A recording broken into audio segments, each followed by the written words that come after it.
Yeah, it's gonna be sick. I'm pretty I'm excited. excited, Caleb. Are we in a world where Votan is just gonna be good in 11th edition? Dude, I feel like we could be. We still got to see the full picture with everything, but this was one of the first ones that I've seen of these like previews where I was like, dang, all three of these are actually pretty good. Like they all kind of serve a purpose. They can all find some use. Um, I definitely think we got a lot of good things potentially cooking. A lot of our detachments are really good, and if a lot of those end up being two DP mixed with one of these that we just got previewed, I think there could be a lot of sauce hidden in the codex for sure. Yeah, and I think that's the thing that I wish GW would get over it. Like, I just want them to give me all the freaking rules. We need the full Uh, picture bad, man. I hate the drip feed. yeah, and I get it partially. Like they want to hype everyone up, they want everyone to get excited. But like after watching, I've watched bits and pieces of the um, live games like Liam VSL and all those guys. But like I am somebody who's played 40k for a decent amount of time. Even then, it was very difficult to watch. And I couldn't imagine a newer player thinking about getting into 40k and watching something like that. And like that would be incredibly tough. Yeah, unfortunately, I mean, I do respect the broadcasters, and I know why they don't mic up the players like during events because it's the GW official stream. You don't want things to be said that aren't good for the brand. But I think specifically for those games, and it was pre-scheduled by them, they probably should have mic'd up the players. It would have been way nicer to hear what they're talking about, hear what they're saying, the thought process is going through. Unfortunately, we just got kind of like scattered bits and pieces of information that you also Yeah. fully can't trust. So that was a little iffy, but I mean, if they stay on track with what they did for the release of 10th edition, we did have the full rule set 2 weeks before launch. So if we're expecting a mid to late June launch, there's a good chance we might have the full rules next week or the week after, though. So hopefully they do that. Give us an opportunity to kind of piece all this new stuff together before the actual release. And that's a huge part of it. I think for me personally, I just need the full rules. I've guessed at too many things, and I don't feel good about any of it. All I want to do is sit down with the full rules, maybe a glass of beer, and just go through every single one to make sure I understand them fully. Because Yeah. for those that don't know, Caleb and I, we're locked in for 11th edition. We are Oh going to yeah. be getting after it. Well, that means like starting off the edition on the right side. And you can't let any tournament or event go to waste because we don't have a full understanding of the rules. Yeah, unfortunately, I am employed, so I definitely need a little bit of a head start so I can think about stuff before the start of the edition, so I can kind of put some pieces together.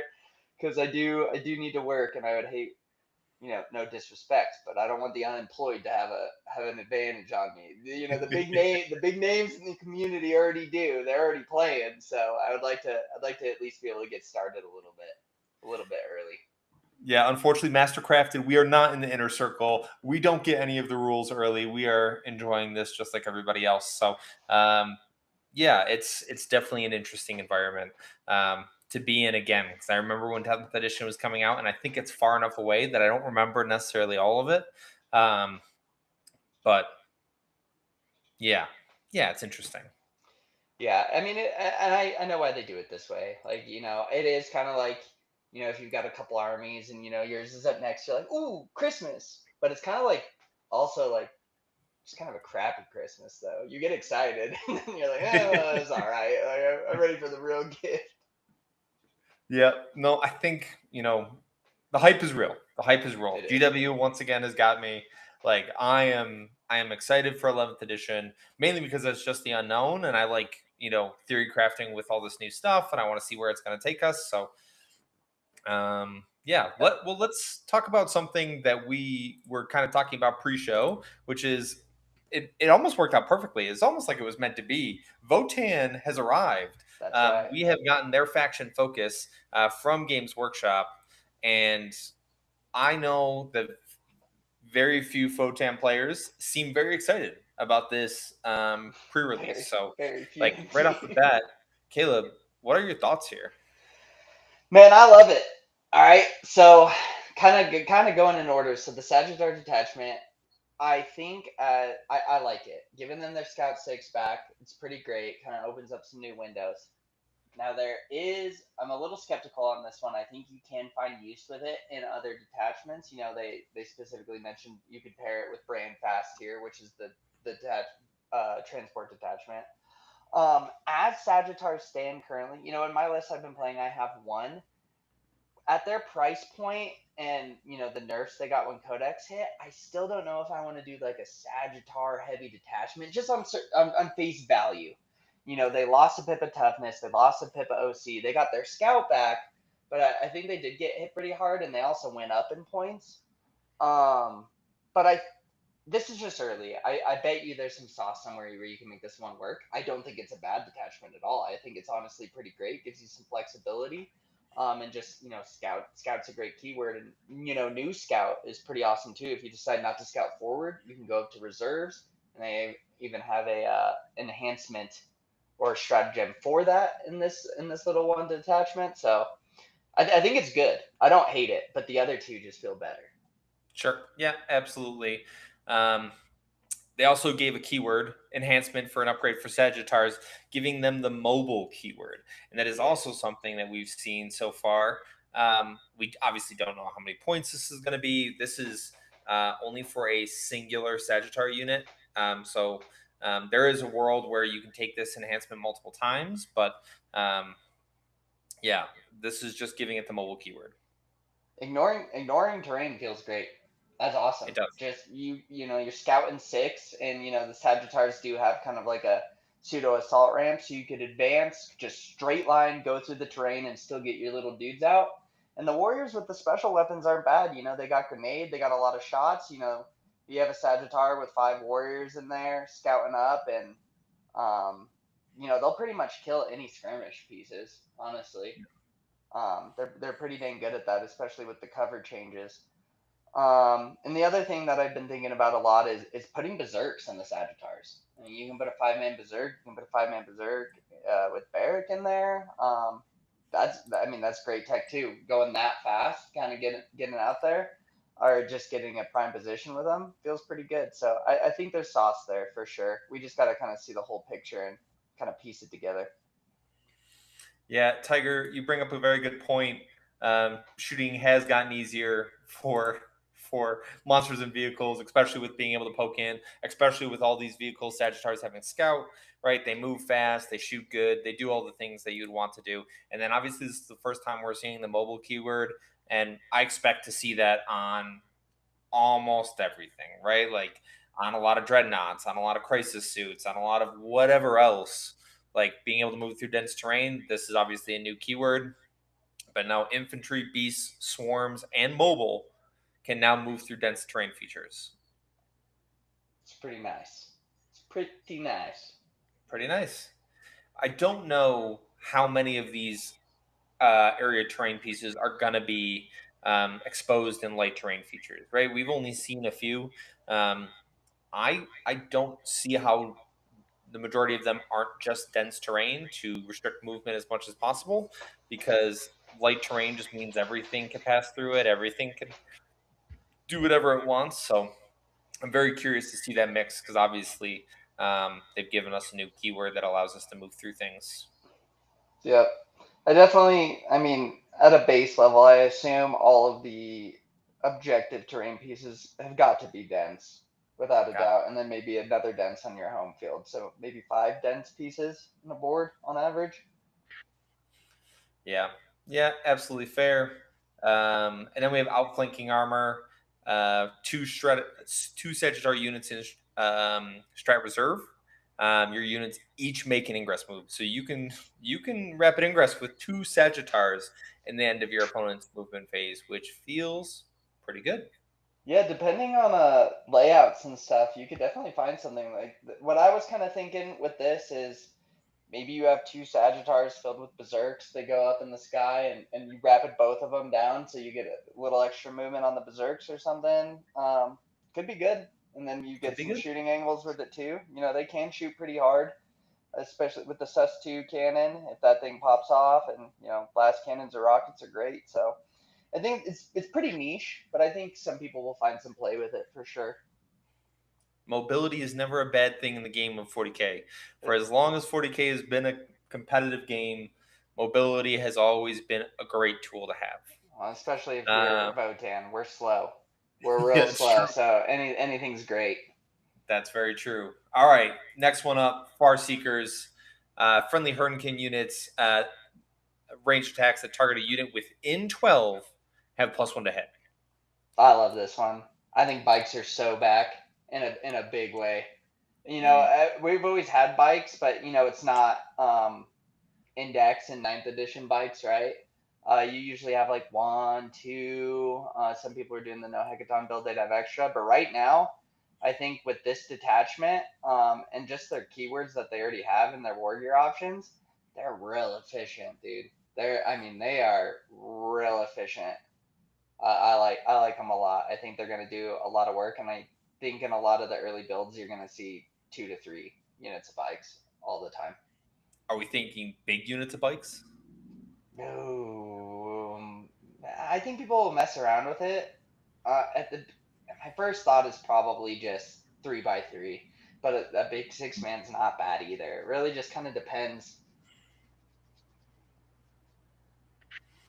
+1 But to hit is nice. +1 to plus hit is one to nice. hit is very nice. And if our army roll stays the same and they're on an objective and you just bring them down, so you've got +1 to hit.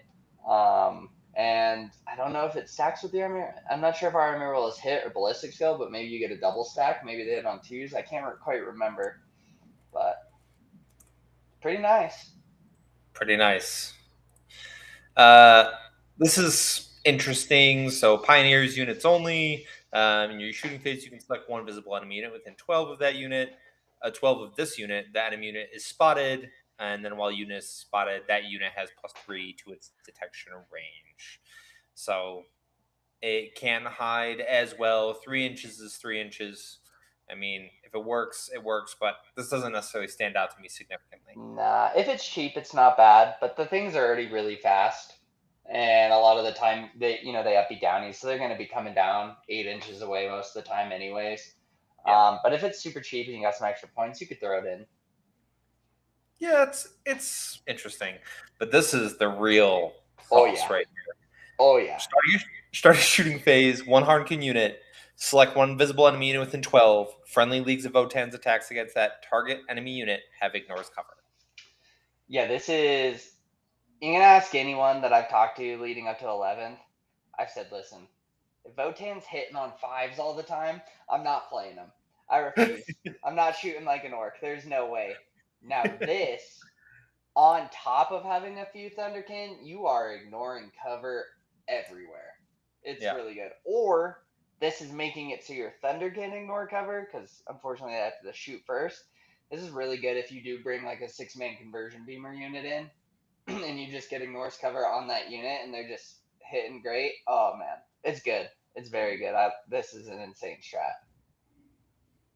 It's very good. The timing is right. It started your shooting phase, and then everything else that targets that unit gets ignore cover. So like, this is the day and age for those that are tracking. Like, obviously now vehicles can poke a toe out and draw a line of sight, which means they're potentially still going to have benefits of cover, but they can be seen, fully seen.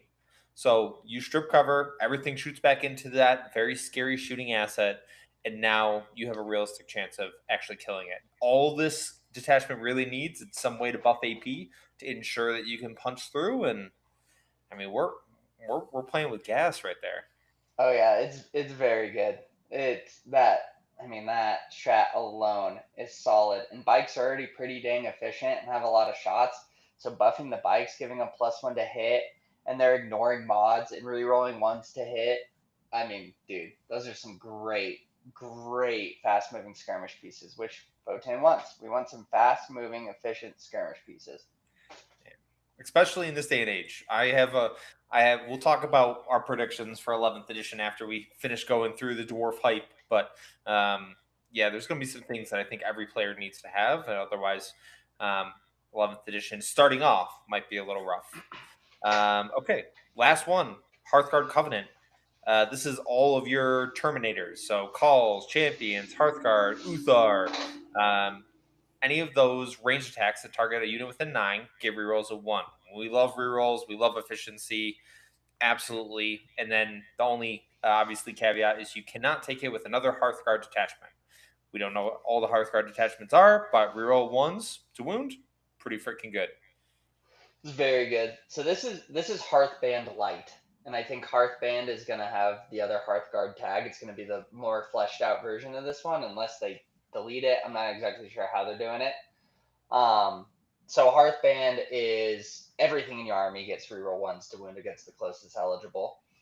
Um, this one's just a reroll ones to wound, not closest, so that's great. And then Hearthband also gives the Terminators an extra pip at AP, which they obviously got rid of here. It's fine. This is a 1-point detachment.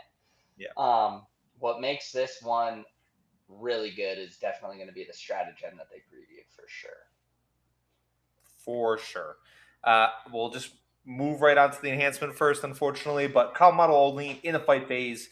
When this model is destroyed, if it has not been selected to fight this phase, roll 1d6 on a 4-up. Do not remove the battle from the model from the battlefield after this unit is fought or at the end of the phase. The model is removed. So it gets fight on death. The problem is it's an enhancement.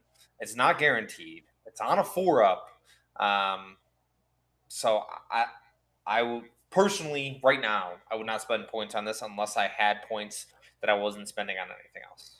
Yeah, no, I really wouldn't either. I mean, we have a version of this in Hearthband now, and it's really not ever taken.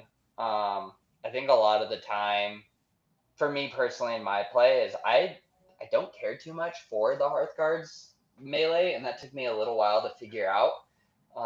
My goal for Hearthguard is to get multiple shooting activations out of them. I don't really like to shoot and charge them, and I mean, if you for some reason have points left over and you want to throw this in, it is what it is. 4 or 5 on death, whatever. But I have a feeling it's going to be pretty expensive, to be honest, and probably not worth fitting in. Yeah, I mean, you put it on a unit of Terminators.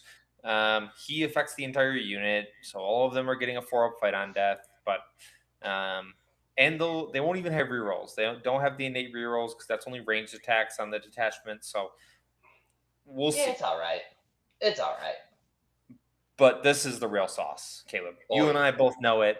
Your shooting phase, when a friendly Hearthguard unit is selected to shoot, which with your plasmas, with your missiles, with everything else, you get +1 strength. And if you spend a yield point, which y'all have in droves, you Yep. also get sustained hits. Oh yeah. So when you have a call leading them, so you'll be lethal, sustained, potentially hitting on 2s or 3s, rerolling ones to wound. You're bumping up your plasma to strength 8, so you're wounding marine bodies on 2s, rerolling ones. I mean, people have seen this unit actually kills God with this buff. I mean, it is. I have one banged so many units. ACDC bricks. Just I mean, it is. It is some of the highest damage in the game. I think it's amazing. Now imagine you pair this up with the bike detachment. You come down, you hit them with bikes, you strip cover, and then the big brick of Hearthguard go in, +1 strength, +1 yield point, ignore cover, reroll 1s to wound, Oh yeah. and reroll all hits. And the other thing, dude, it's amazing. And then the other thing, it's somewhere in the text here. I was reading it today. This 1DP detachment still has access to 6-inch deep strike Yep. for the Terminators. And with if you're keeping track of the coherency rules, and everyone's saying it's going to be a lot harder to screen this edition. Yeah, 6-inch deep strike that's butter. That's butter, baby. For 1DP too, that's Yeah. great. That's good. I mean, yes. So what Caleb is referring to, for those that haven't seen it yet, um, they've already come out and said that uh, we will have a 9-inch coherency for all models in a unit. So no longer can someone string out a big, 20 mana poxwalkers or 20 mana neophytes or a big brick of Space Marines and cover a bunch of space. No, all models must be within, not wholly within, but within 9 inches of each other, um, to make sure that's going to be a kind of a staple of 11th edition. Oh yeah, and I mean, can't go wrong with 6-inch Deep Strike, man. It is one hell of a drug. It's why I've been obviously Hearthband's amazing, but it's why I've been so obsessed with it. Even if you don't end up doing a 6-inch Deep Strike in your game, just the threat of it makes people play so much different. And it's a drug, man. It's hard for me to give it up. I love it. You know what? I get it. I understand. It makes sense to me. Um, I'll answer a few of the questions in here. Fletcher, you're absolutely right. Votan do seem solid. It's going to be a lot of the tools that they have currently, and we'll see like what it is that they get that's going to differentiate them in the edition. Because as we go through, I have this nice little cheat sheet from our friends over across the pond, and they've consolidated the rules that we've gotten so far. Is like, part of me thinks that fast gun.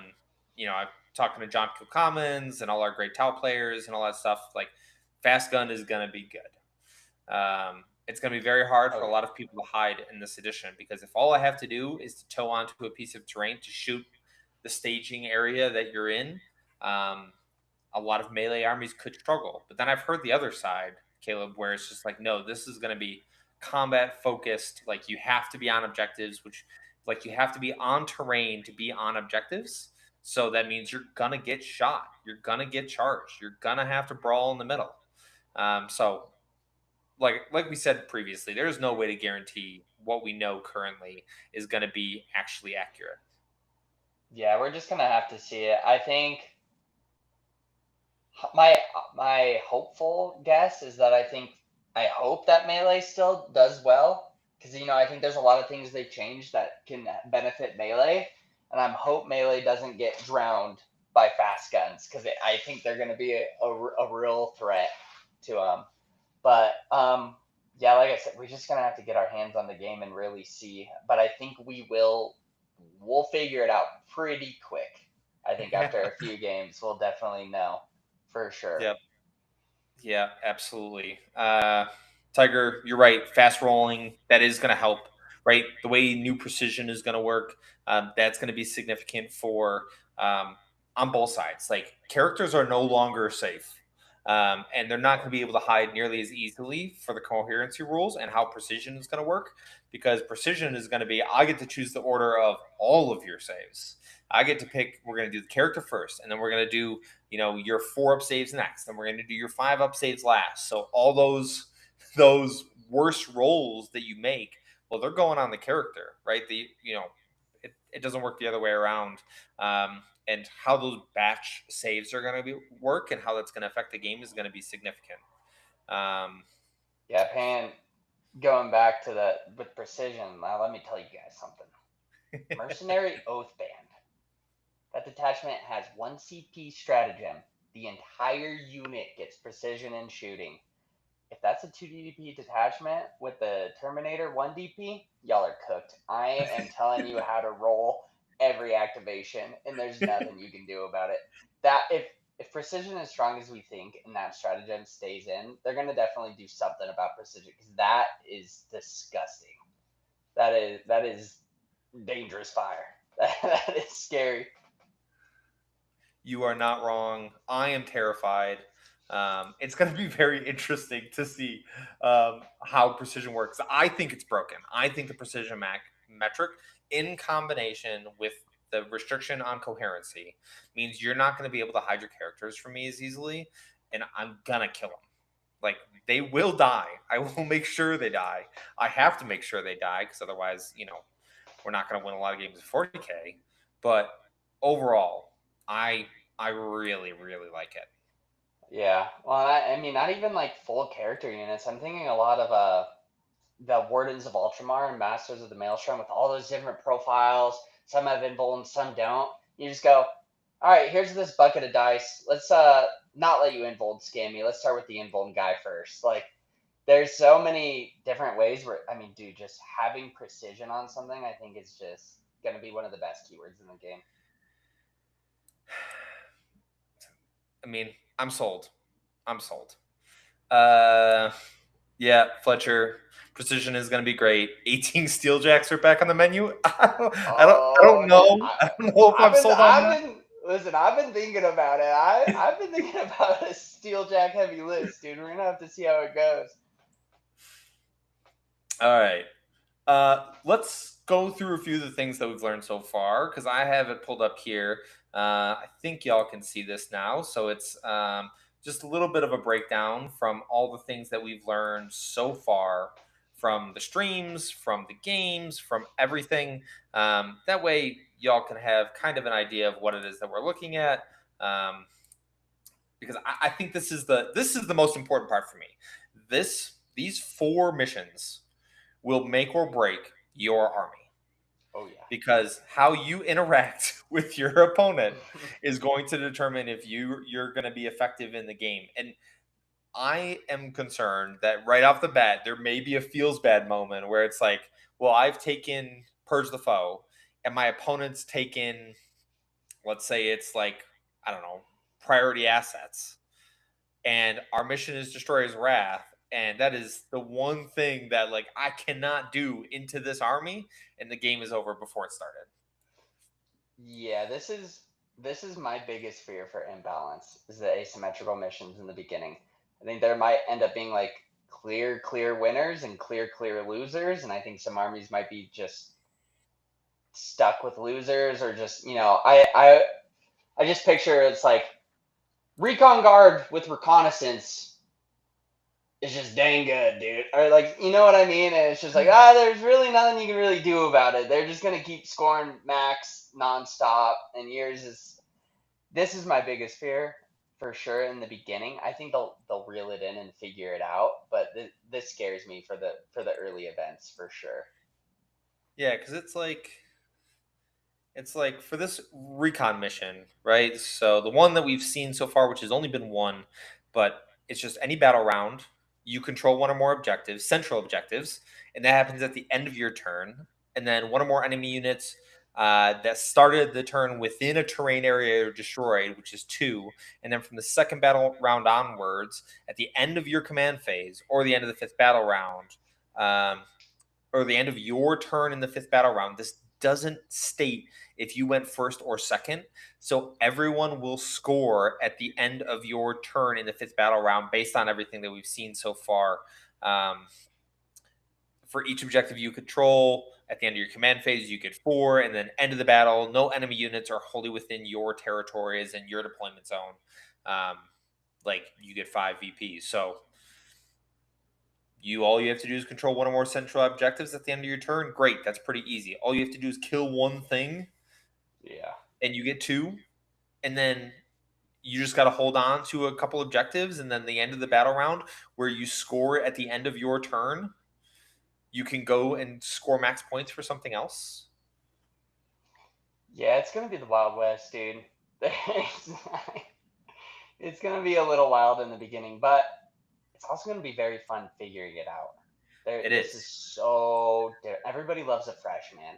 I think 10th was a great addition, but after 3 years, you're like, all right, I want something new. This is a lot of new. This is Yep. a lot to figure out outside of just figuring out your army. Yeah. There is so much to try to figure out, and if you multi-army, I mean, you have content and ideas for years, dude. Yep. It seems like I don't think it's gonna fall into here's the solved meta. I think there's gonna be a lot of truly different ways to play, and you're gonna see a lot of list diversity in events, which I think is great. They just got to make sure they figure out a way to reel it in, because I think in the beginning, like I said, there's gonna be some very clear winners and very clear losers in the beginning. Yeah, no, absolutely. Now, I will say for like our newer players out there, or you're starting to get into the competitive mode in 11th edition, there is a great thing about this, which is you look at your five missions. Let's say your list is a purge the foe disposition. You look at your five missions. Those are the only five missions you will ever have to play. That's True. it. So you can learn those missions, you can learn how your list plays in those missions, and you can really focus on the matchups of like, okay, well, I know a lot of Eldar players are taking unstoppable, like their mission is taking hold, right? So I know I'm going to be playing potentially a lot of Eldar with this unstoppable force, and I can game plan and I can prepare for those things. Versus what we had now, which was you go to a tournament and there is a large variety in missions and stuff like that, and everyone is playing the same mission no matter who you're going into. So this could be good for players who are starting off their competitive environment. And I mean, not even I mean, just starting at the beginning of an edition. I mean, that it is fresh for everyone. The guys at the top are coming down a notch. There's always going to be a skill gap and disparity, but your mid tables, your low tables, which are a great place to be when you're getting started. Everyone's starting fresh. No one has a true advantage over you, other than maybe some fundamentals. But there's definitely don't stress out over it, because now's the best time to get into it. Everyone's kind of taking a step back to figure this out, and then you can figure it out with everyone. It's a great time to get into it. I don't think it's going to be overly complex. It just looks like a lot on paper, and after you mess with it a couple times, you'll be like, all right, I get it. This makes sense. Yeah. No, Tiger, you're right. There is some concern there. Like you look over at the table next to you, and they're playing a completely different game on a gonna be most likely a different layout and playing a different mission. Um, that means that like the tournament scene as a whole, and I feel for TOs in this aspect Oh of yeah. every round you're going to have to build in time for them to set up terrain because as of right now, to our understanding in terms of what we've been told is each one of these paired missions is going to generate a pool of terrain layouts. I don't know how the tournaments are going to go about selecting those terrain layouts unless they took like every combination. We're like, okay, well, if you get this combo, you're on layout whatever, layout 1, layout 5, so on and so forth, because you know absolutely each one of these is going to be different. Yeah, that's going to be tough. That's going to be tough for the TOs, but that's not my problem. Yeah, Caleb and I just got to show up and play 40k. That's right. That's right. Okay, let's talk about some secondaries, Caleb, because obviously the primary mission are different in terms of how they're interacting, but we're seeing a lot of the same ones that we already were familiar with. We're Hmm. familiar with Taking Cold. We're familiar with Purge the Foe. We're familiar with all of those things. But secondary missions, even though we're seeing a lot of the same ones, I think it has changed more. Like this has changed more for the game of 40k for 11th Yeah. edition than almost anything else because you can store secondaries. You don't have to score them. Yeah, that is, to me, it's so wild. It is so wild that you can just grab something on turn one, and then, like, dude, if you have like an insane turn four, and all of a sudden you're just like, oh, I just scored four secondaries that turn. The stars just aligned. There's everything for me. It almost makes me think, like, is your objective truly like going to be, I just need to be aggressive and eliminate assets so they don't have the ability to score a bunch of cards later? Like, is it gonna just warrant more aggressive play? It's, I mean, obviously we don't know, but dude, just the way it's set up, looking at this, and I could be completely wrong, but it almost feels like just anyone can just win a game if you're not completely outclassed. Like, you could be someone like me who, I've never gone to a GT and been like, yeah, this is mine. But in 11th edition, just with all the ways you can just score points differently, it's like, is this my year? Is this my year? Does this give me the ability to like truly just beat anyone? Like, that's what I don't know yet. And that's what we got to figure out, because it kind of worries me a little bit. That is, I think, a completely fair assumption, right? Because like you're right. If we're in a world where you potentially can score, like I saw it in Caleb and sorry, not Caleb, Liam's game, where he had one turn where he scored like 20 points, including secondaries, including primaries, all in the span of like it was like turn 2 or turn 3, where he scored all of these points, and it was like uh, I'm sorry, what? Like Yeah. turn 2, he was very aggressive with his units. He screened up with the swooping hawks. He got into the face. of Siegler, and like he scored a fuck ton of points. And that was all because he was able to stack up the right secondaries at the right time. Because, like, thinking about it is like the majority of the time, secondaries are going to force you to do things. Um, Yeah. and now in 11th edition, you're not forced to do anything. Like, you used to have to force me to do secondaries, and I had to play the game a certain way because of the secondaries that I drew. That is no longer the case. Yeah, do we just kill each other and the points come? Like, is that what's going on? You just blast. You just, oh yeah, oh, I killed a vehicle that time on turn 4. I bring it down turn 1. Like, do you just never have to? You just never care.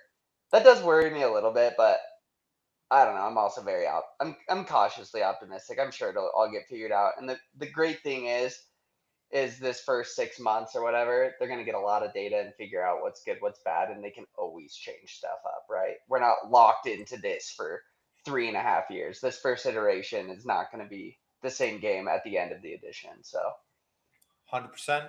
We've always seen change. GW has changed, completely as a company because they are definitely investing more in the competitive side, and it shows because I can tell they care about those things because they are consistently updating rules now. They're not letting things like necessarily own the meta for as long as they used to. Lord Brolar says every specific mission combo has 3 layouts/deployments recommended. We as TOs are supposed to specify A, B, or C for each round. Uh, okay, so that means that like it's A for this round. So all of these combos. So you'll take every mission set and say, hey, for round 1, if you have 3 layouts, you're gonna do mission, or you're gonna do layout A, or you're gonna do layout B, or you're gonna do layout C for each round. Okay, that makes sense. I guess it feels like the best option, right? watch Tau somehow get open layouts every time.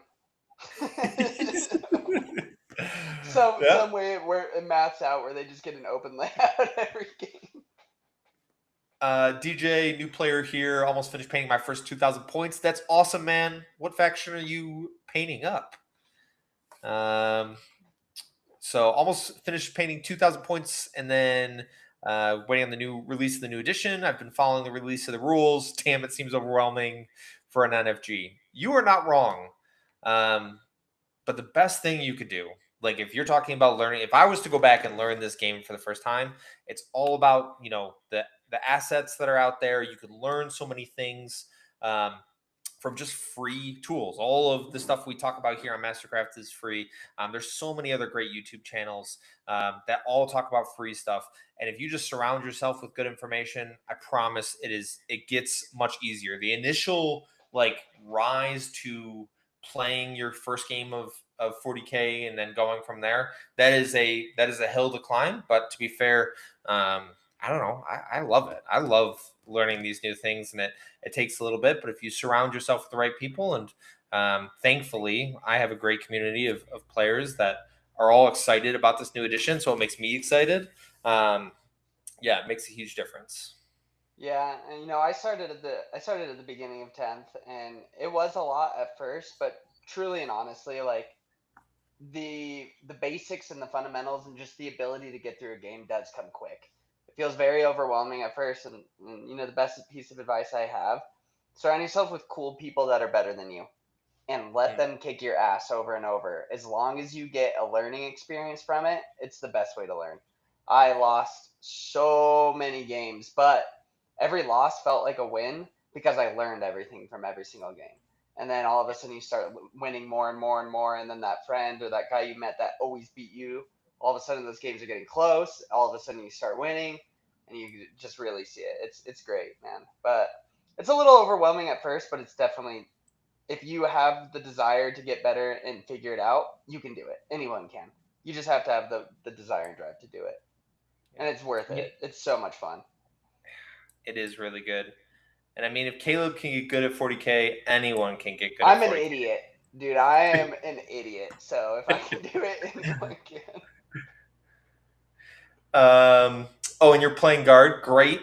Well, we happen to have a few very good guard players that are on the channel often. Lane, who's in the chat right now, Lord Brolar, my co-host and the other member of Mastercrafted.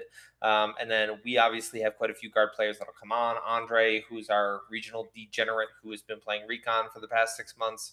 Yeah, Great guy there's too.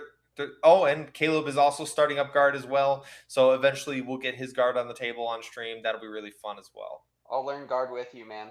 You can always message me on anything, and I'll let you know my findings. Yep, just hop in the Discord. The link is in the video bio. Everything we do is just for the love of the game. So, yeah, feel free to hop on. Okay, I mean these secondaries are nothing crazy, Caleb. Right? We're seeing Bring It Down, Yeah. Defend Stronghold. Defend Stronghold, you do get the added benefit of no enemy units are within your deployment zone. That's kind of nice. So you can get a max 5 on there, which is insane. Feels good. Seems pretty good. Overwhelming Force, just kill units on objectives. That has not changed. Awesome. Cleanse is the same. Behind enemy lines, still capped at 5. Burden of Trust is back. Oh God, I can't remember. What does that one do again? So when drawn, start your turn for each objective, you can select one friendly unit on the battlefield to guard that objective.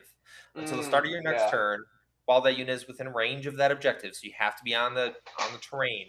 And while you control that objective is guarded by your army. It's 2 VP per objective. That's nice. That one's probably pretty tough. Yeah, that's a tough one. Especially looking at the boards we've seen so far, man. It really seems like you can slingshot around these boards, man. Like I think things are gonna feel fast and furious, dude. Like it really, like I think the fights just are gonna kick off quick now. Yeah, I don't disagree with you. I have actually a bunch of pictures of all the trains that we've seen so far. So like, but the fact that there's not an objective that's behind the terrain, it's just all the objectives are terrain, Yeah. which means that if you touch it, if you are on the objective, you really cannot hide. And if you can't hide and you can be seen, you can be shot. So like terrain is going to be so important. Like all these TOs and stuff like that, like all these terrain sets are going to be so important, and how they're going to be organized based on the GW, FLG, UK standard is going to make a big difference in terms of how the game's played. Oh, for sure. Definitely. I'm looking at it from the ones we've seen so far. If you're on an objective, it looks like you could maybe hide 1 to 3 models, but if that's all you're putting on, you're going to be probably low OC. So, I can't shoot you. I'll just at least draw your OC if you're hiding. Like, dude, there is just anything on an objective is subject to be killed. I don't think anything is ever safe on it, which I think is cool, man. I don't know. I love rolling dice. Like what almost killed Warhammer for me in the beginning was playing Index Grey Knights, and they just had no lethality. And I'm watching all my friends. Oh, that was great, dude! Like I just blew up half his army in one turn. This is awesome. This is cool. And I'm like, dude, I got wet pool noodles. Like nothing's almost. So for new players, I mean, I think some lethality is great as long as it's not like completely overbearing where everything just kills everything. But I don't know. Some violence is great. Love that. Yeah. Well, we have another new one, Caleb. I don't know if you've seen this one either. Forward position, 5 VP. You control your opponent's home objective and or each expansion objective. So you have to control the whole midboard. This happens at the end of your turn, or you control your opponent's home. 5 VP. I love that. That one's fun. That one's super fun. I like that.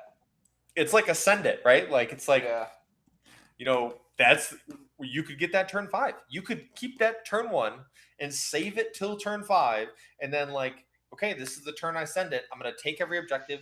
I'm gonna get forward positions. I'm gonna get no priz. I'm gonna get all these things, and I'm gonna have a 30-point final turn.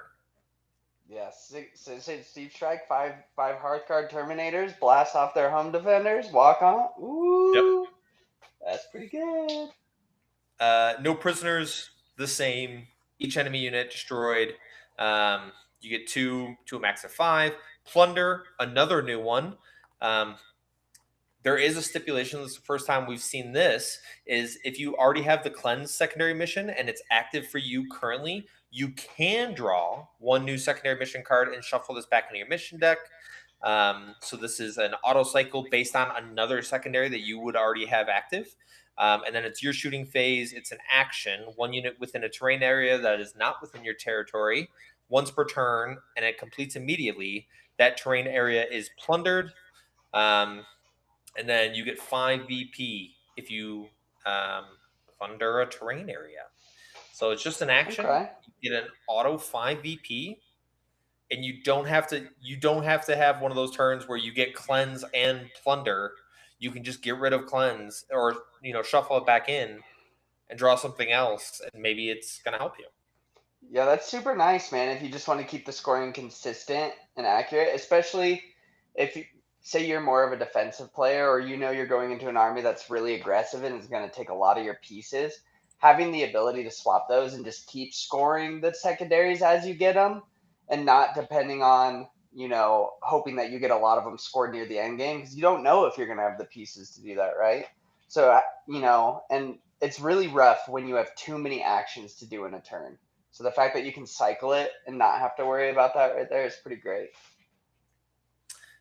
Big M says, enjoying the stream, boys. Been playing since mid 2023, and I'm already loving the mission changes and terrain changes. I will say, like, I've seen a lot of variations of terrain.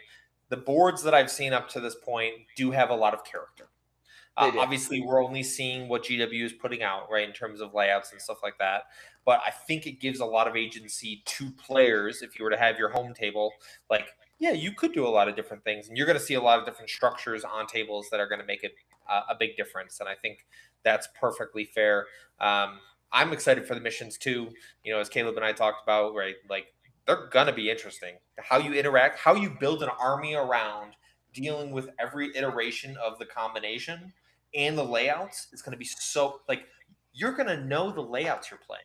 You're going to know, like, it's going to be a large pool, but you're going to know every layout that you potentially could play.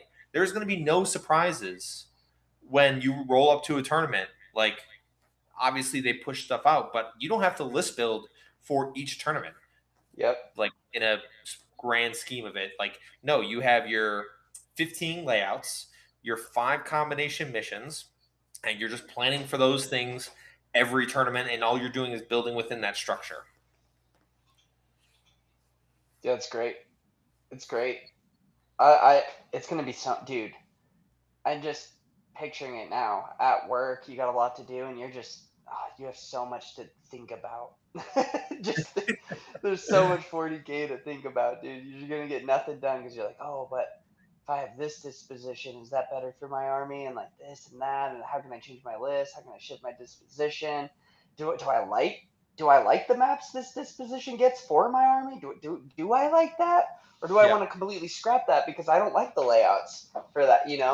There's so much, and again, like I said, I think with there being so much, I really think this opens up a lot of potential for a lot of new blood to do very well in competitive 40k. I think it's a complete dynamic shift, and I think you might see a lot of new names in 11th doing very well. And I yeah, think the old names will as well, but I think this really is enough of a shift to where a lot's going to be different, and I think you're going to see a lot of new stars rising, and just hopefully bringing in a lot of old players. I know a lot of old heads hated 10th. They thought 10th was boring. They thought it was too simple. And I think just based off this alone is enough to get them thinking about, oh, hey, like, I do like this. Like, I think the old heads loved a theory craft and complex list build and everything like that. And I think this gives this back to them, to the players that really felt like oversimplification happened. And I think this is going to give them a lot more of that back and hopefully bring some of them back as well. Because I know MHM lost a lot of our old dogs to 10th. They just didn't yeah, really like the simplicity of it. So hoping to see some of those guys come back and enjoy it. yeah. We all want to enjoy the hobby. And then Big M also says he started a thematic Necron Cursed Legion army for a second army going into 11th edition. People got Nice. worried at my LGS when I say I'm playing Necrons. Fair. They get all excited when they see all my destroyers. Also fair.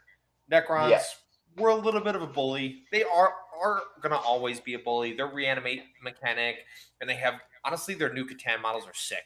Like the Silent King is They're such so a cool cool. model. They're just all very cool models. So I get why people are a little apprehensive, but I hope you have fun with it. It sounds like it's going to be a sick army. Oh, 100%. Don't let anyone ever cramp your style. We will all moan and complain about Necrons because they're built to be obnoxious. That's just what they do. But don't let it cramp your style. If somebody is going to be a jerk because of the army you play, it is what it is. Go find a different game to play, buddy. Like, they're in the game. It is what it is. If you do Catan spam, I don't hate you, but I don't love you either. But it is what it is. Yeah. All right, let's get on to the rest of these secondaries. Display of Might, that is going to be the same. Um, you do get 2 VP at the end of your turn for more friendly units than enemy units, excluding aircraft and battle shock. So that has not changed. But this other part has changed. At the end of your opponent's turn, there are more friendly units than enemy units wholly within no man's land. So there is an addition that you can get 5 VP for a display of might that happens at the end of your opponent's turn. So your opponent does have a chance to interact and play the game and stop display of might, which they did not have a chance to before. So you can get a minimum display of might, or you can go for the maximum as well. I think I like that a lot, honestly. There's gonna be some games just to how the state of the game goes, where you might have pulled display of might early, and you might just never score it because of the way the rest of the game is going back and forth with things dying, things moving up, things falling back. It I like that. I like that it can be denied. I think having the ability to deny them is a really big deal. And then I think it kind of helps in the sense of like, oh yes, you do have a lot of secondaries banked, but I have ways to stop you from getting them, which is good. I think that's a good thing. And then display of might no longer has the first turn restriction because you used to not be able to score a turn one based on everything, like based on the card that we're seeing so far. Is there is not a first turn, you can score this any battle round. Nice. I think that makes sense with the ability to be denied now. Yep. All right, another new one, Beacon. Select one friendly unit on the battlefield or embarked with a transport on the battlefield to be your beacon unit. And then end of your opponent's turn or the end of the 5th battle round, whichever comes first, your beacon unit is on the battlefield and not within your deployment zone. And then, or your beacon unit is on the battlefield and not within your territory. So you can get it for 5 or you can get it for 3. This is kind of tough because it's like if you get this early, you're going Yeah. to be in a position where that your opponent's going to have multiple turns to try to interact with this unit. Oh yeah. And oh yeah. Oh yeah. Yeah, that's tough. I like it though. I think that one's super fun. It's an interactive secondary on both sides. I think having a secondary being interactive on both sides is super good. I like it. Yeah, it's pretty much marked for death, but it's one unit. And it's not about killing, it's about surviving. That's very interesting. Okay. Assassinate point scoring does change. For each enemy character model destroyed this turn, you get 3 VP if you take it as fixed, and then +1 if they're 4 wounds or more. And then for tactical, you get it for one or more enemy characters were destroyed, or all enemy characters have been destroyed during the battle. So you can get it even if you've tabled your opponent, and that's 5 VP. So that is relatively the same. We also have another new one, which is Outflank. One or more friendly units, aircraft and battle shock not included, are within 6 of one or more battlefield edge and not within your territory. Or 2 or more friendly units, obviously not battle shocked, not aircraft, are within 6 of opposite battlefield edges, and one or more of those units is not within your territory, so you can get 5. Okay. Interesting. Yeah, that one is, yeah. There's a lot going on with that one. Like a lot. I like Yeah. it though. So we're getting a lot of new secondaries. We're getting a It ton. is very different. We also have center ground, which is new. Within 3 of the center of the battlefield, and no enemy units are within 3 of the center. And then one or more friendly units are within 3 of the center of the battlefield, and no enemy units are within 6. So this is area denial, just under a different name. Engage in all fronts. Did go up a point, so now it's 3 table Nice. quarters. You get 3 VP versus the previous 2. And then if you have a presence in 4 table quarters in tactical, you finally get back up to 5, which finally feels partially worth it. Yeah, that's nice. That's super nice. Yeah. Okay. Well, those are the secondaries we've seen so far. Obviously, we have the ones that we already knew about because they're previous edition and we're slightly familiar with them, and then all our new ones. Man, there's a lot. There's a lot of new info. I'm loving it. Yep. Well, we have some boards here, Caleb. Oh. Some layouts that we've seen so far. Obviously, I know you took a peek at the live stream and just taking a general gander. What are your initial thoughts to measured out? We see home objectives marked. We can see they're obviously still using the icon to specify visibility. There's no visibility. What are your thoughts on these two official?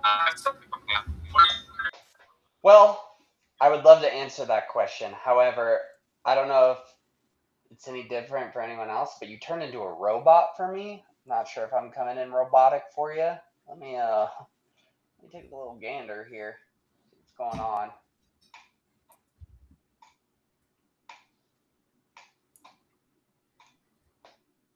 Lane, was he robotic for you? I see you hopping in here.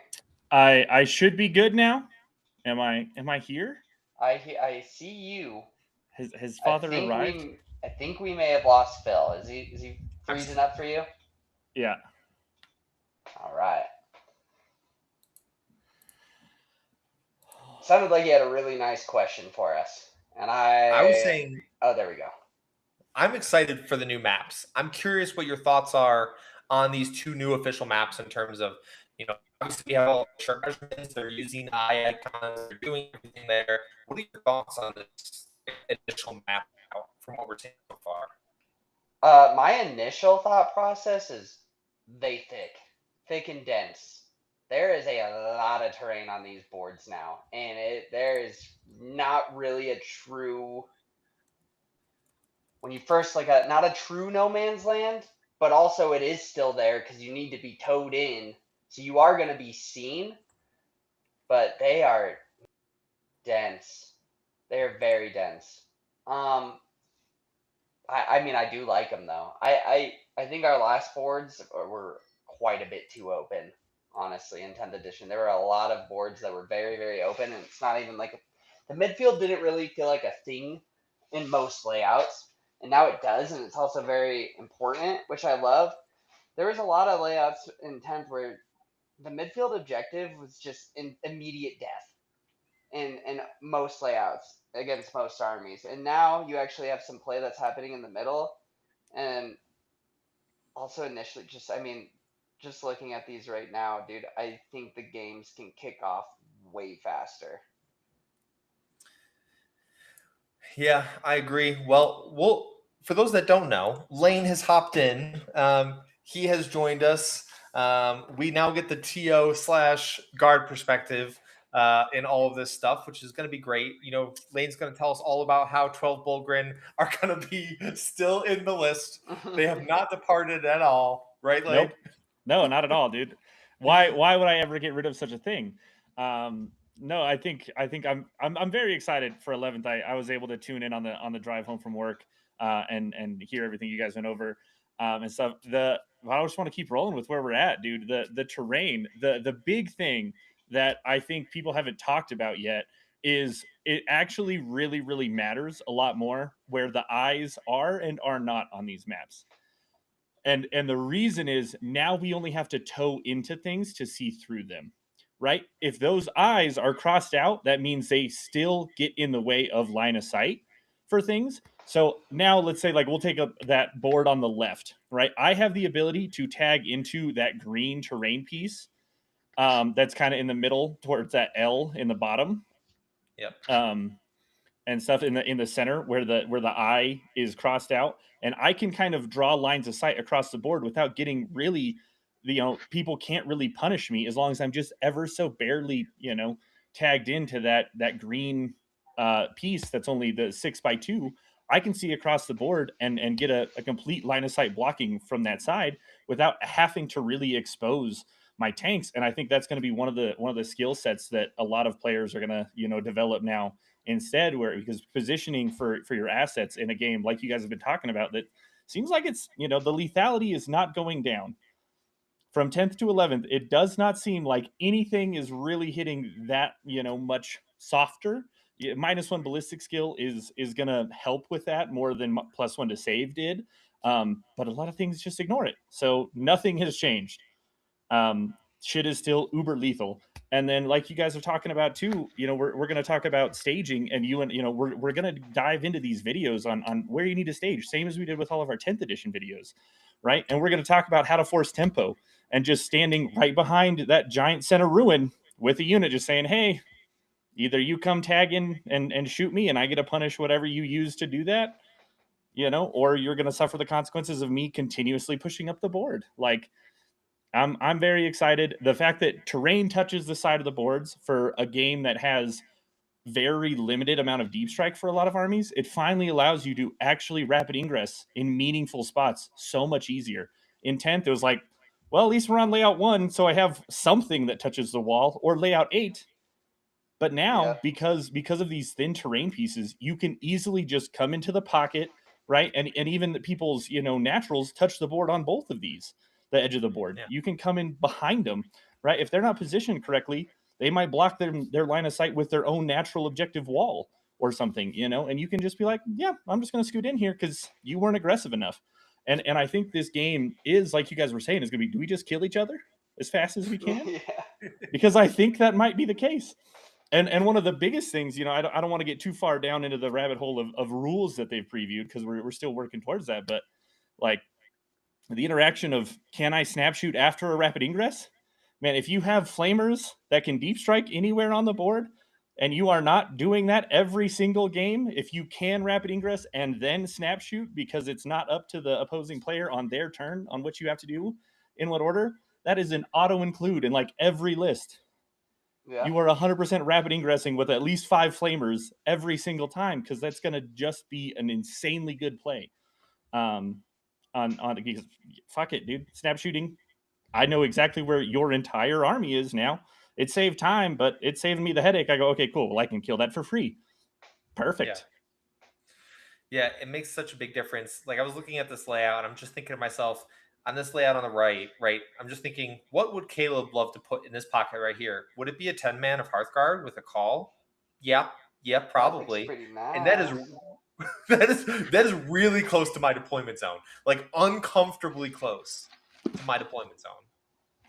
Oh yeah, it is. It is gross, and like we're talking about right now too. I'm gonna keep giving my Votan love, but depending on pricing and everything, man, God, I have a strong feeling Grey Knight stocks are going up at the beginning of 11th, especially depending on how you compare detachments. If you can get a fast moving interceptor detachment with, oh my gosh, with banishers, so you can miss a Deimos out and you can just keep going in those pockets, and then you can't be interacted with because you're just gonna teleport away. Oh man, dude, love it, love it. Seems pretty good. Seems pretty annoying. Seems pretty good. And to be fair, you're gonna have to have tools that are gonna deal with it. It's just we don't know what those tools are gonna be just yet. Joe Kits, thank you so much. We appreciate that you love the layout videos. For some reason, Lane and I talked about it after the first one we put up. It was like those blew up for us, anyways, and we were like, wow, people really, really like these. So we already have plans. We are doing that in 11th edition. If there's any layout videos you need to watch, it's definitely the mastercrafted ones. Because yeah, I mean, it's great, and we love talking about 40k. And I think these layouts are going to be so much more interesting to break down, like technically, than I believe 10th editions were. 10th editions were like you saw the patterns, right? Like, okay, this is like the one spot you're going to be able to wrap an ingress. This is the one spot you're going to be able to stage. This is the one spot you're going to be able to like launch from or draw an angle from to shoot. Like those were very, very obvious. These layouts are not as obvious. It is not as obvious the lines that you're going to be able to draw into your opponent or the spots that you're going to want to rapid ingress to. And it's going to be so dependent on the tools that you have in your army that it's like, okay, well, yeah, you can rapid ingress, but that objective, like rapid ingress on an objective means you can get shot. That is no longer going to be something that you need to do unless it's like an incredibly durable asset or it's got stealth or it's got lone op or has some way to survive. Yeah, I think they look great, and I think it's, I heard a lot about when you were a newer player like me. I didn't really care too much, like that the layouts felt so standardized and the same. But this looks like it's going away from like everything's the same shaped L. Here's 8 L's. Enjoy. You've got a little. Now some of the L's are getting turned into squares, but it's way different. It's way different types of terrain. It's a lot more unique. It's not just, oh, I just need 8 L's and I can set up any board. 8 L's and 4 crates. I'm good to go. Yeah. So. Yep, you are not wrong. Obviously, we've seen Search and Destroy. We know that's going to be a layout again. So, like, who knows what the layout combinations are going to be for Search and Destroy? But just in general, those are always going to be melee focused because you are so much closer to your opponent. But each one of those is going to be interesting. I'm curious for our viewers out there, who is willing to buy GW painted terrain? Me. Genuinely. I'm not saying it in a bad way. I'm not saying anything wrong with buying GW terrain. I'm curious from the people in the chat, would you buy, I'll put it as a poll, people can answer. Would you buy GW terrain?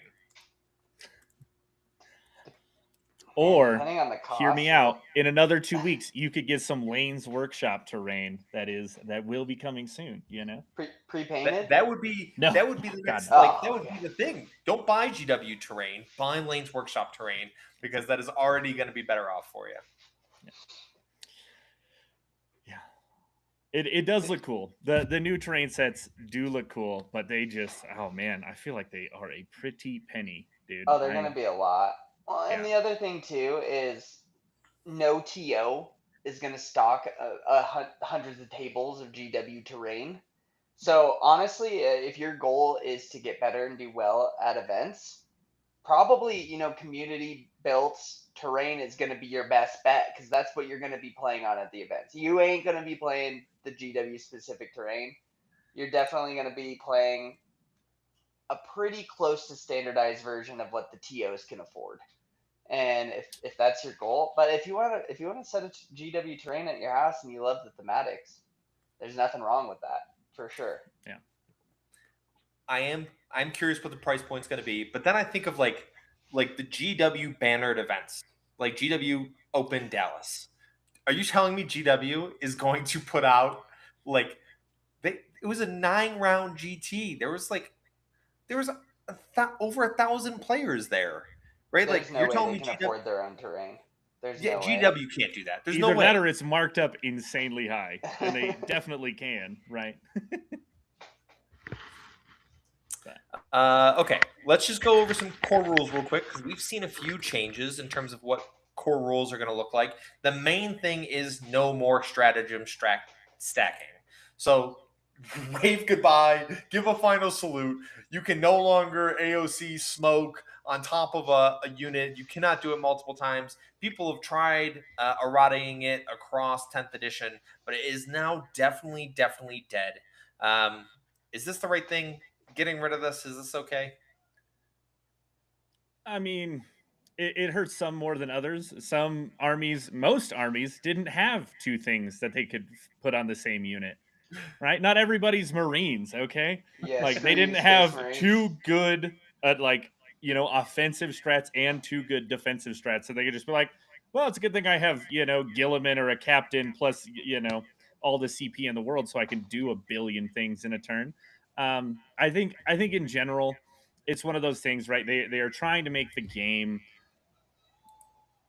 On the gameplay side, they are trying to make it simpler and simpler. And I agree with Caleb that they're moving back to kind of the older editions, what is going to bring people back of the creativity and stuff and the control in your hands on the list building side.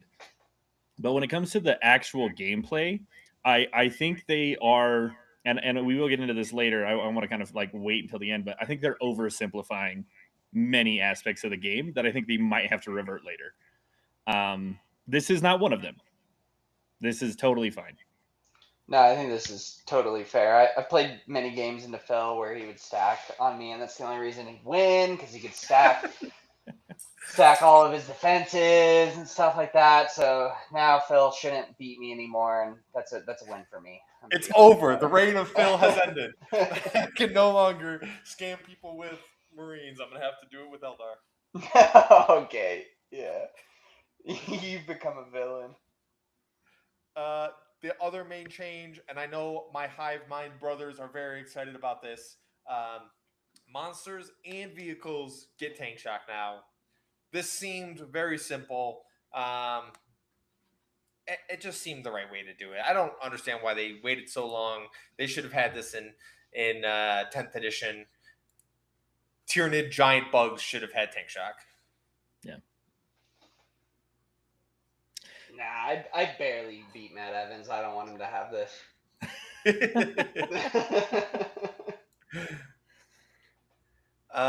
Cool. So just some other things.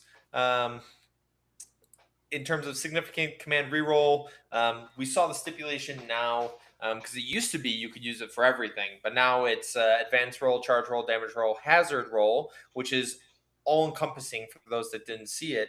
Hazard roll is like your plasma hazardous, but it's also your emergency disembark for when a vehicle explodes. So hazard roll is all of those things. A hit roll, a save roll, a wound roll, and then a roll to determine the number of attacks generated. That is the only thing you can use command rerolls for. And I would say for a lot of newer players, that can trip you up really easily, but there are stipulations for the command point reroll. Yep. Cool. Nothing crazy here. We're seeing OC, shocker. It is interacting the same way. This next one this is like what I think has broken a lot of people. Like John freaked out. I watched his video. He was very excited. John Kilcommon's our good friend from the Denver area, one of the best Tau players in the country. Fly now actually means fly. It actually means they can go through any piece of terrain, and you just got to subtract 2. You can go over models, which you could before, but going through dense terrain is one of, if not the most impactful thing in terms of movement that is going to happen in 11th edition. Lane, I don't think many of your guard models fly. No, surprisingly limited number of models fly. Yeah, I think the only way this affects me, right? Like it's fairly simple, right? -2 to your movement, and you just get a go, right? That's going to make it simpler. The real distinction I really want to find out with, and what I took away from this is, if you ever take to the skies, right? If you want to fly over me, you have to take to the skies, right? Whether or not you're going through a ruin or not. So infantry, like we'll talk about Blood Angels because they're like the prime example of just fucking jump packs everywhere, right? I always have to measure, well, I need to screen you out. So what is your max movement for you to not end behind me? And I need to be just just over that so that you can't fly over me and I keep you in front of me, right? I want, like, that's going to be one of the big things as a guard player who now has to screen only, roughly 10 inches wide, maybe 11, we'll say, with my unit of guardsmen now. I need to know how far you can actually go. And that's going to be one of the big things is if any time you want to go over, enemy models, do you have to take to the sky or are you not punished in that way? Because if that is added into it, that's a big adjustment. And that helps me screen better now because you lose 2 inches of movement that you previously didn't lose in 10th, which I'm all for that. Sounds great. Yeah, seems pretty decent. This next one I think is actually important for Lane and Caleb and myself. I play enough armies that this matters. When you disembark from a vehicle, you no longer get the 3-inch disembark. You have to be as close as possible to the transport when you disembark. You don't get 3 extra inches of movement to now catapult your unit going forward. I'm curious, Caleb, what are your initial thoughts on now being forced to disembark in a certain way? I kind of hate it. And here's why. Here's why I kind of hate it. There's gonna be ways around it, right? You kind of circle your transport with some of your other units, so that way your unit is blocked off from touching areas of the transport. So then you can kind of get your extra movement that way. That's a lot of work for me. Like I said, I'm an idiot, and I don't want to have to do that. But the best players are gonna do that, so I'm gonna have to do that.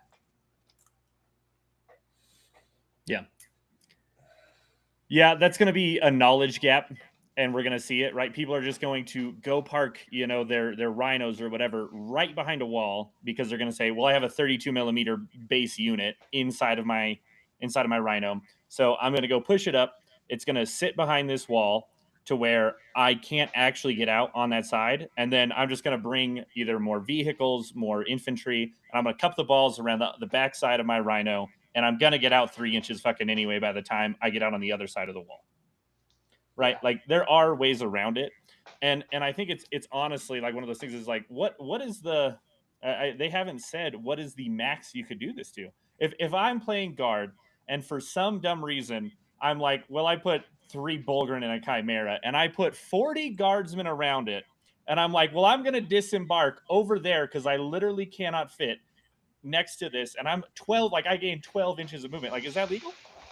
I'm curious because they haven't specified. It's just get out as close as possible. And I understand that on the combat side of things, right? If somebody has killed your rhino and they swamped you with 20, corn berserkers or something, of like kind of being free in that aspect, I don't think this is saving anybody any fucking time, honestly.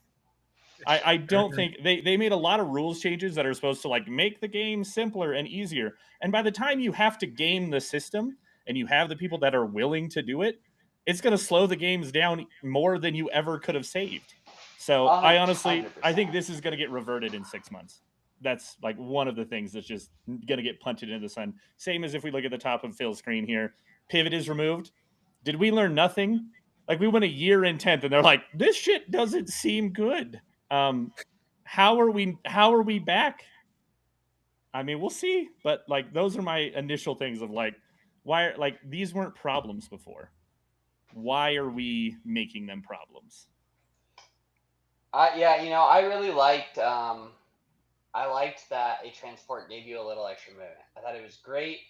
Um, it increases your threat range. I think there's a lot of armies like Botan where having an extra 3 inches when you're that short is a lot, dude. It Story of your helps life, out bro. a lot. So I liked the way disembarking was. I definitely don't.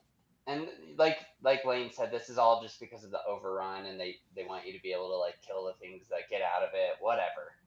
I don't think it's the worst thing in the world, and in the long run, like all jokes aside, it will kind of like, if it doesn't get reverted or until it gets reverted, it will showcase some skill expression, which is I think in a game is a good thing to have. You do a little extra work to gain a little extra 3 inches, and my boys know 3 inches is a lot. So, yeah, it is what it is. Is it going to ruin the edition? No. I think getting rid of pivot is a choice. is a for real choice right there. It's okay, cool. Yeah, I'm just gonna I can think about hackathons in general. It's like, all right, this thing's huge. Here's an extra 3 inches for sight line now because I don't have to pay to pivot this, and I'm just gonna get angles everywhere now. So Yeah. for Well, and me, like, yeah, Joe Kitts in chat is saying, he can do dirty things with they can do dirty things with a DDA now. You pivot for free. It's pivoting is free, costs you 0 inches, and things that have heavy, especially things that are fucking 10 inches long, can now move 3 inches, free pivot, and have a completely different line of sight. They can get like a 9 inch difference on where their line of sight actually is from where their model started because they turned and that's moved nice. 3 inches, and they get to keep heavy, right? Like that's an entirely different shooting lane on a lot of these maps if you play it correctly. All right, boys, we have a good question in here. We'll go through a couple of these. DJ asks, and it makes sense. It's the perfect time to ask it. Do 2x guard hydras have play with better fly rules going to be in the meta? They could. In a lot Uh, of matchups, they could. Yeah, we'll put it this way: their stocks can't go down from where they're at now. I think it'll be interesting. I do think we're going to see more fly, right? Obviously, it's a very strong rule. Um, you know, I can't deny that the thought of if I were to play my T Suns in 11th, that I might take 3 winged Demon Princes and Magnus and just say, all right, here we come. And it is going to be a spicy turn when I come swinging.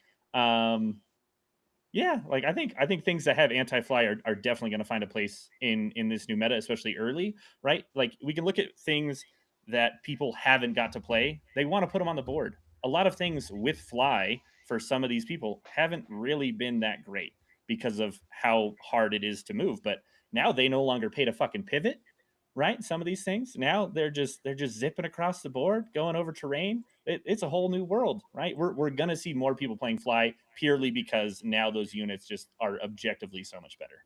The new fly mobile keyword. You don't have to pay to pivot. Everyone's just running straight, bro, at max velocity. Terrain what terrain? Models Yeah. what models? I'm going straight. Yeah. You're not wrong. It makes sense. Let's see. Old lazy guy, Game Short says that's not how troops disembark a vehicle. It is not.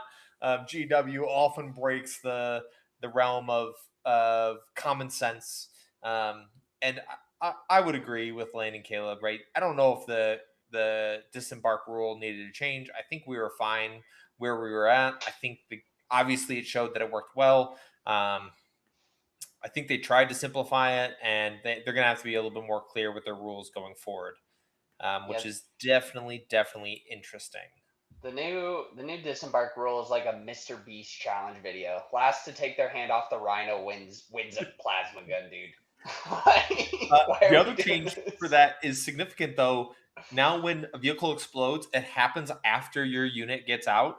So now you can take the explosion on the unit that got out of the transport.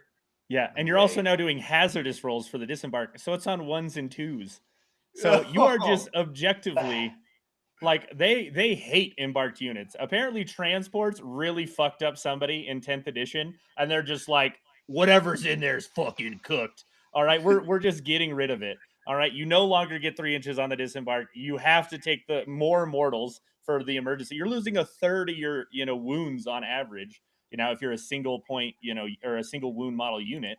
And so like you're taking twice the damage, and then if it blows up, it's just like, well, that's to the face too. So fuck me. Yeah, and then the last thing we already talked about it. Caleb and I talked about it. 9-inch coherency. We have not gotten any stipulations on like larger unit size if they will have more. Because as of right now, we're being told every model has to be within 9 of every other model, and then the 2-inch coherency is still a thing. So as of right now, even your big 20 mana Neos, you cannot string out further. Now, could that possibly change? Yes. Could that not be the full story? Yes.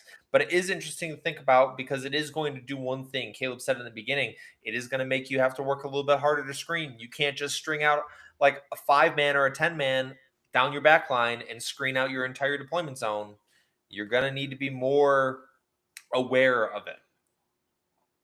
Yeah, it was so easy to. I mean, my bread and butter. Here's my entire backfield screened was 5 Hearthkin warriors and a unit of bikes. And once I didn't have to screen anymore, the bikes left, and that was my whole backfield screen. I ain't like that anymore, especially if there's a 6-inch available. It's hard to watch that, man. You really gotta tailor your list to be able to screen now, for sure. Yeah.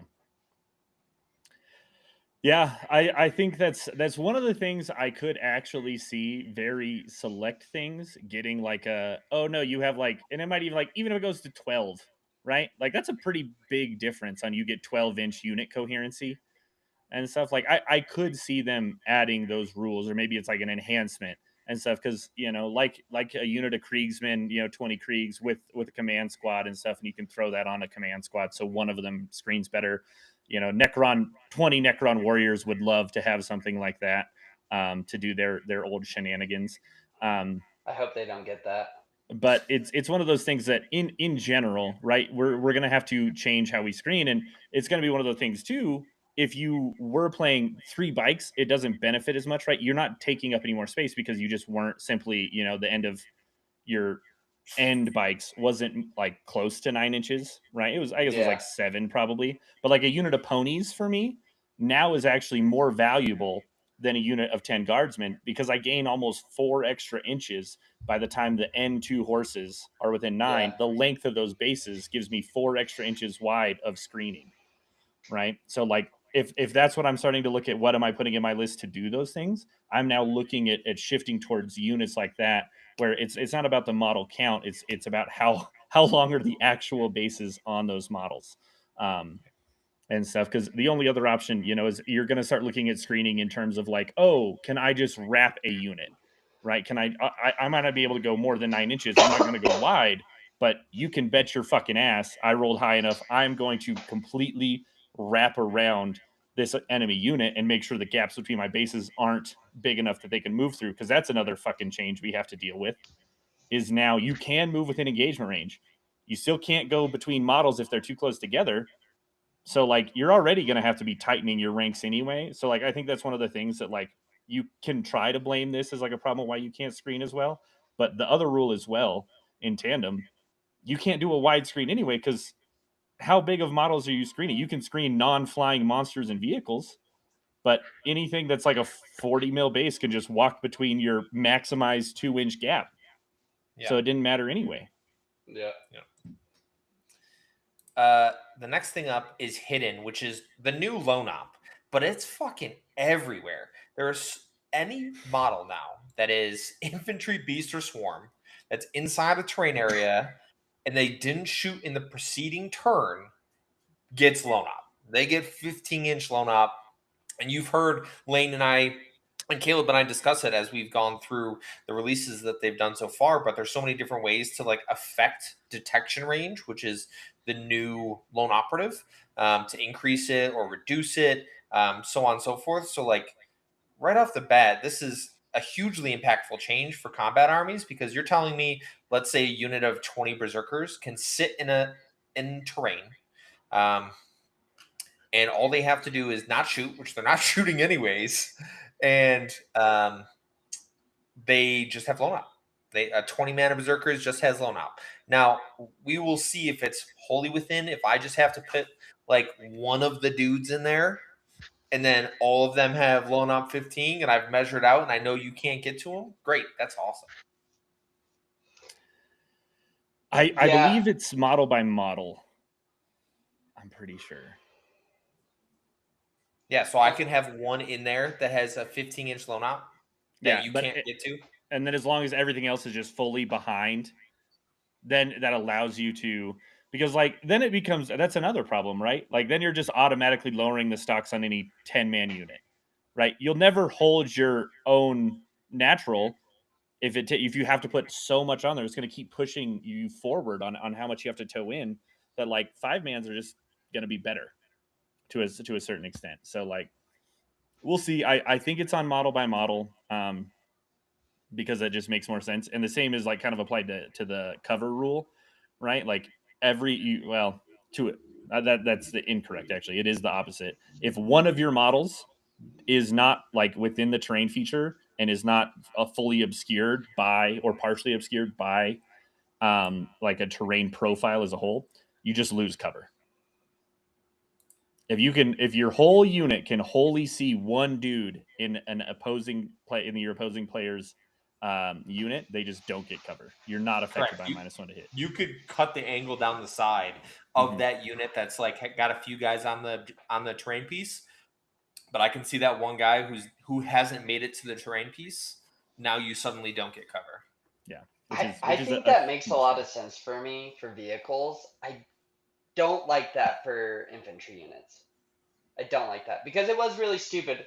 Hey, here's my entire repulsor executioner, but a tiny little panel is behind this ruin, so I've got cover. Did not like that. But I mean, if it's one not guy going can anywhere. guy can fully be seen, I know this is it's they did it backwards. They wrote it wrong. Not a fan. But yeah, dude, I don't know. Like, oh, I can see that one guardsman, even though the rest of the 19 are behind cover. You don't have cover anymore. I don't love that. Not a huge fan.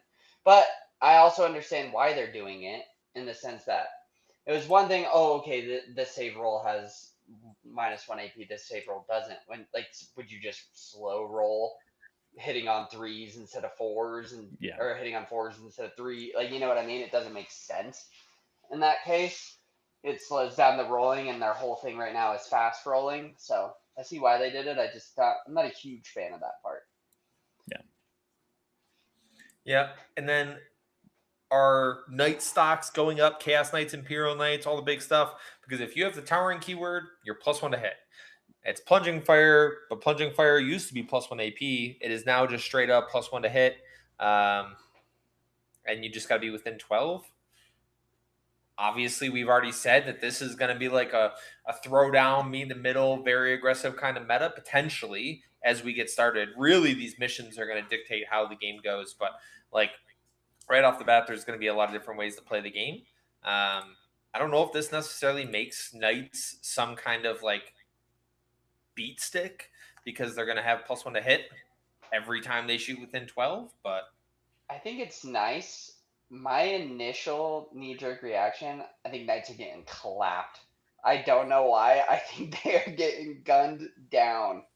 I don't know why though, but I could be completely wrong. But I mean, man, +1 to hit with the new cover.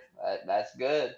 That's very, very good. That is nice. And like you said, with these new terrain layouts, those Knights are probably going to be a lot closer, and they are going to get that plunging fire, I think, more often than not. So.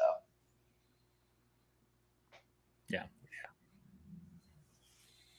And then, shocker, thank goodness, grenades didn't go away. It's now just called explosives. It's still within 8 inches, and you have to be available.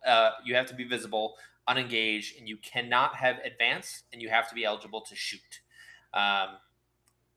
So I will say this is interesting in the fact that you can fall back if you have a way to be fall back and be eligible to shoot. You can fall back and do grenades. So there's not a restriction there. And it's still 6 on 4-ups for a mortal wound apiece. Man, deep striking armies are just feasting, man. You can deep strike in melter range. You can deep strike in grenade range. With the new deep strike being 8 inches, that's good stuff. That's good stuff. Okay. Let's talk about engagement range, because I think for a lot of our players out there, being told that there's a 2-inch engagement range, but the other things you understand is it's not the 2 engagement range that you're used to before, right? It's 2-inch engagement range, but your opponents can move through engagement range. They do not have to be in combat with you to be within engagement range of you. They can pass through you if you leave gaps in your screen, as Lane was alluding to earlier. And especially if they're fast enough, like, they can just run past you, which is hugely significant. But what it does mean is, like, how the charge phase is going to work, and this is, something everyone needs to understand. You're measuring base to base. That is what you have to roll. Like, end all be all, straight line, base to base, that is what you have to roll. You have to end as close as possible. But if you can't, you have a 2-inch engagement range, which means everything that's within 2 inches can fight. which is hugely significant for some of these bigger units. We used to have to pay, like, World Leaders had to pay for a 3-inch engagement range. They no longer have to do that. You just get 2 inches, and you could, like, that is a lot of fight equity that you get within that space. Yeah. Yeah, it's helped solve the, like, I'm 1 inch away from a wall issue, right? Like, that's one of the big deals, and why they kind of move towards this. This is fairly similar to, like, the WTC charge rules, but it's consolidated a lot more simply than how those were written. And that's kind of the big thing. It's actually, like, very specific scenarios where terrain or other, like, units are kind of involved, that could kind of be in your way. Is how you don't end up tagging a unit, because it has to be, well, I'm this far in distance, but I had to go around something. That's like the only real way for you not to just end up base to base with at least your closest model, right? If you rolled high enough and there's nothing in your way, you have to go base. There's simply no way around that.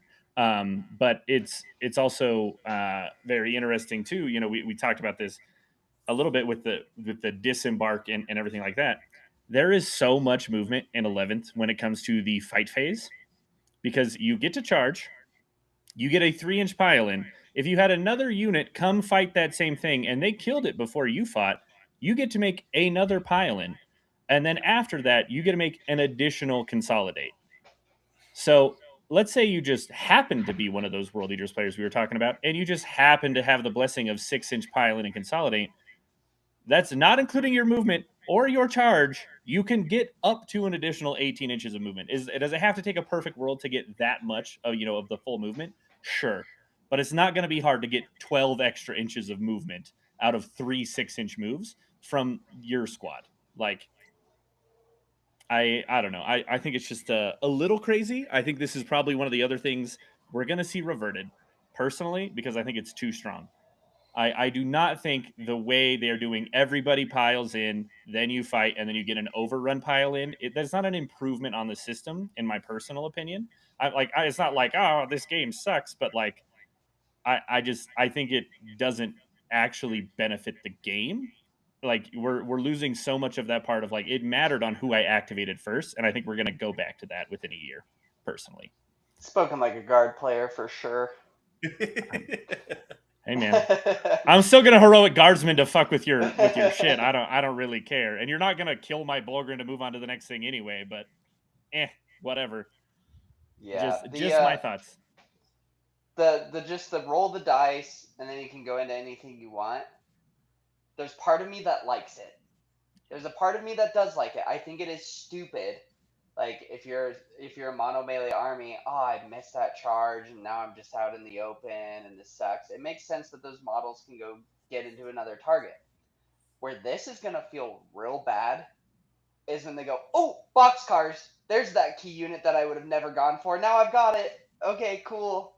That's gonna suck a little bit. You just gotta prepare for that. You have to move properly for that. It is what it is. It's another thing of skill expression. Never let that variable or that opportunity slip your mind, and just make sure you stage your units properly for that. But a lot of people that maybe play more casually or getting started, it's going to cause some feels bad moments, right? There's going to be some definite feels. Those 11 12-inch charges suck when they're declared and they make it, and then when they're undeclared and they make it, that sucks. Yeah, that's going to be really rough. Totally agree. Totally makes sense.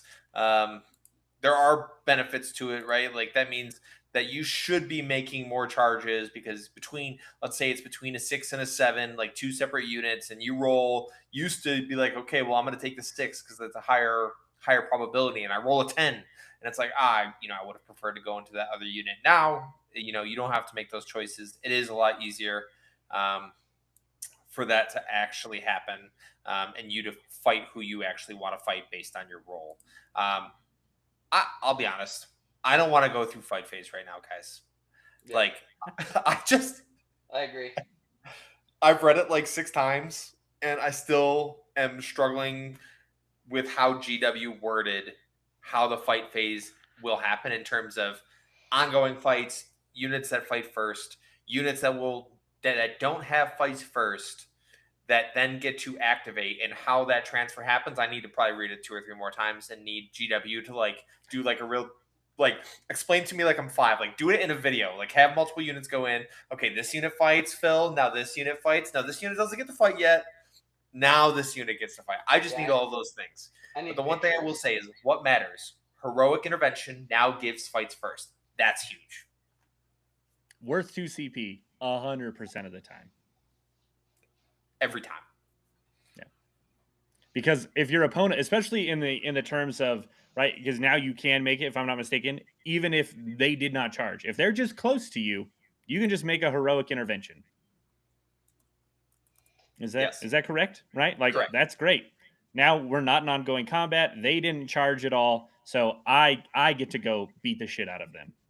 And they don't have fights first. So that's huge. That we're actually going to see fights first matter a lot more on like, oh, I do have a fights first unit that is stationed around my natural early in the game when some fucking guard player is just going to move fucking 10 idiots over here to auto see me, right? And you go, well, I'm hidden, so you're not going to drive that close to me, right? But I just can be here. And it's not like you really needed the fights first against the guardsmen, but like let's say because of the distance across no man's land, I'm taking horses. And you don't really want to have to take 5 Melta Spears to the face, right, on your Marine squad. Now you having fights first because of your heroic is actually a pretty big deal, because you just definitely pick them up and it's no issue. And you just gained movement on my turn because you're going to be going again. And you successfully defended, your natural. So I think it's definitely at least an upside for fights first in terms of what it means as a defender, when it's not your turn. I think we still need 3 levels of fight first, fight second, and fight last, or whatever it is. But we're not going to dive into that. Yeah, absolutely fair. Caleb, I'm curious. Like, this is my thought on that heroic intervention is like, this might be the main way that you can control your natural, realistically. Yeah. Because it's probably the only way without you having a substantially durable unit or something that's got like great detection range is then very, very low. Like, it might be the only way because I have to be on an objective. I need you to come out and onto the objective. And then the only way I'm going to actually be able to deal with you is if I come back onto the objective with a heroic intervention, right? That makes sense, right? Yeah, I think so, 100%. Because I think the name of the game is you want high OC on your natural, and you want something lined up to heroic if they charge onto it. High enough OC that they can't just take it with a 5, with 5 OC or whatever. I think you want like a good decent bit on there. And then you also need to layer it with, okay, now if you want to charge these to take it away, I'm going to have a heroic throw right there. And I think you have to have that layered every time. Yeah, but that's 2 CP. Like, that means that the majority of armies you're going to have to store, you have to have that in the pocket, I think, almost every round. If you're going to play like a control / like reserve game plan, like, there's probably going to be some guard lists that want to do that. Well, it's like, well, I need the Bullgrin on the line, behind this profile. That way I have to have the 2 CP locked and loaded so I can always threaten that heroic intervention. Oh, 100%. And I think without being able to discard secondaries, I think if your army has the ability to either generate extra CP or reduce cost of CP, I think it's going to be mandatory. If you have the ability for that, I think you're going to have it in this edition. And that feels really bad for the armies that don't have that. Yeah, absolutely. The last thing we'll end on is Cleave. Nothing crazy there. It's blast, but it's in melee. They're giving that mechanic. I know it's in Age of Sigmar. We will see it now in 40k. Does that affect me in any way? Yeah, it's going to be nice. I like the fact that I get more attacks. I will take that every day of the week. But it's not as substantial as some of the other stuff we're seeing in terms of how the game is going to adjust. Yeah, Horde armies are struggling in 11th, I think. I think Horde armies aren't very happy with Blast and Cleave now in the game on both ends. That's a little tough. 20-man Orc boys are not happy. That's fair. Somebody got bad by Nemo with recon, and now they're like, I want to punish that as much as possible. If one guy's standing out, he doesn't get cover. If one guy's standing out and I charge him, I get blasted to you. Like, yeah. It'll be interesting. I'm super excited to see, you know, where we're at a month from now. We should have access to everything. We should have games in. You know, we'll have a fully, you know, developing meta at that point. So super excited to kind of see what comes along with 11th and ready to pump out some more content again. We've been in a holding pattern. Just I know Phil and I have both been super fucking busy, but there's actual stuff that's solid now to talk about. It's not just conjecture, and that's not like we just don't enjoy that as much. So we're ready to start pumping out some more content again. And 11th is going to be a fun time. It's gonna be good, man. I think it's gonna be a lot of fun for all of us. As long as a little bit of imbalance in the beginning is expected. As long as it's not absolutely absurd, this is unplayable, we're gonna have an amazing time. Everyone is. It's gonna be great. Yeah. So be prepared. Be prepared for the Wild West of 40k, because if there's anything that I've learned at the beginning of edition is it's all about a race to find what works, and you can find what works for you. And I think this current edition is going to allow you to find more tools. Find that detachment combination that's going to work for you and your armies. Find that mission structure that's going to work. And then really hone in on those things, and then tune into Mastercrafted, where we break down the layouts, we break down the missions, we break down the matchups, and we tell you about all the things that you need to know to play 40k in 11th edition. So yeah, Caleb, thank you so much for coming on. It was great talking to you. You are always a pleasure. Thanks for having me, fellas. Yeah, appreciate it. Lane, why don't you wrap us up? Yeah. Well, thank you again, as he said, for joining us. If you haven't liked or subscribed or joined the Discord, go ahead and do so. And as always, do not forget that victory isn't given, it is forged, and it's forged right here on Mastercrafted. We will see you all next time.